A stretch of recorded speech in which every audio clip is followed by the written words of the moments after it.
G'day guys, Dom here. So I'm going to talk about my surface grinder today. I planned something different today, but life gets in the way, especially when the whole world seems to be burning down and no one wants to do their jobs. Anyway, so this is the surface grinder. I love this machine. I was actually looking for a surface grinder for years and years and years. I had one of the little strap-on surface grinders and they're okay, they work, but it's nothing compared to this machine. They're way less accurate and they just take way too long. I was running into an issue where I was doing basically too many blades for that little single-bladed setup, and it was slowing everything down. I wasn't getting the accuracy I wanted, and it was holding me and my business back. And luckily, a good friend of mine, Zach Chong from ZJC Knives, sold me this thing at a really good price. Hooked me up, and this has been an absolute asset to the company. It surface grinds every single blade that I do pretty much. And it doesn't always run, but when it runs, it runs. It's done hundreds and hundreds of blades at this point. And it's great because it's automatic. I can just switch this thing on and walk away and it'll just grind and grind and grind and make my life a whole lot easier. Now, the cool thing about this machine is that it's definitely pre-World War II.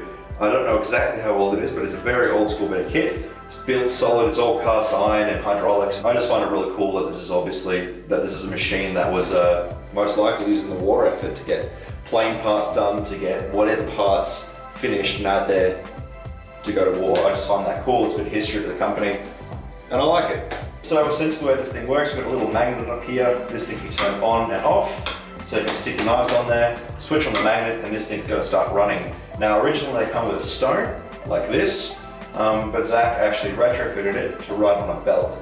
Now sometimes I'll go back and forth between a stone and a belt, depends on what I'm doing, but 99% of the time I like the belts. It's just a slightly nicer surface finish. Do suffer a little bit of accuracy, but when I'm using belts, I'm not really worried about accuracy. It's stuff like fixed blades and stuff where the handle gets glued on anyway, so being out by a fraction of a millimeter doesn't really matter. In folders, not so much, but for fixed blades, belts are totally fine. So one of the downsides about this machine is that WorkSafe really doesn't like it. It's all automatic and this all goes back and forth, so eventually this is going to get set up in a different setup.